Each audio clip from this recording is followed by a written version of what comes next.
Hi everyone, welcome to the skills tech. और आज इस वीडियो में बात करने वाले हैं टेक्स्ट अलाइनमेंट प्रॉपर्टी की इन सीएसएस। तो आइए स्टार्ट करते हैं। सबसे पहले मैंने ये H1 लिखा है और मैं इसको कॉपी पाथ करता हूँ और यहाँ से अपना आउटपुट खोलता हूँ ब्राउज़र पे। यहाँ मैं इसको पेस्ट करता हूँ और मैंने इसको ओपन किया तो यहाँ पे ये टेक्स्ट अलाइनमेंट में भाई लेफ्ट में आ रही है बाय डिफ़ॉल्ट।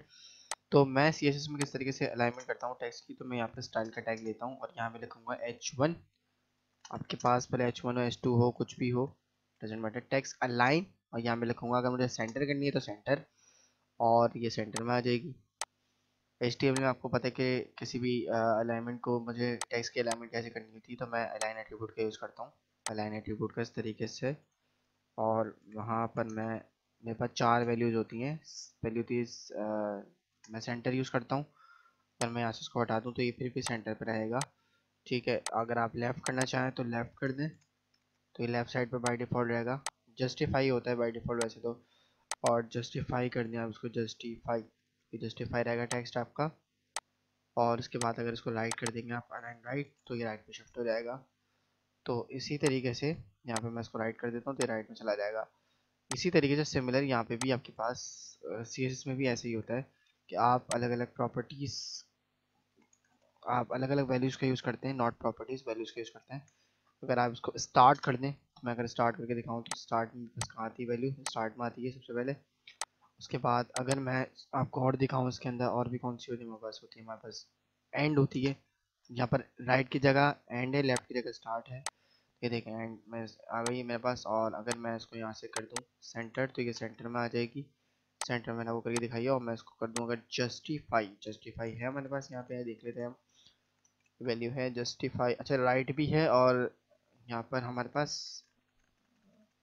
अनसेट इनिशियल है, और इनहेरिट तो ज़रूरत नहीं है, बाय डिफ़ॉल्ट सब इनहेरिट होती है, इनहेरिट करके ये सारे काम होते हैं। और यहाँ पर लेफ़्ट भी है, तो स्टार्ट भी है, एंड भी है, लेफ़्ट भी है हमारे पास। और इस तरह की वैल्यूज़ हैं, नई नई वैल्यूज ऐड हो गई हैं इसके अंदर। और राइट भी है, अगर हम राइट करना चाहें तो इसको हम राइट कर सकते हैं टेक्स्ट को। तो अगर हम इसको करना चाहें जस्टिफाई, तो जस्टिफाई भी है। जस्टिफाई में हमने देखना है कि हमारे पास जो आउटपुट आ रहा है वो कहाँ पर है। तो स्टार्ट में इसका आउटपुट आ रहा है जस्टिफाई पे। तो ये थी टेक्स्ट अलाइनमेंट की प्रॉपर्टी। अगर आप इसको बैकग्राउंड कलर वगैरह देना चाहें तो बैकग्राउंड कलर वगैरह असाइन कर दें। मैं लेट से देता हूँ, और कलर इसको दे देता हूँ मैं कलर वाइट।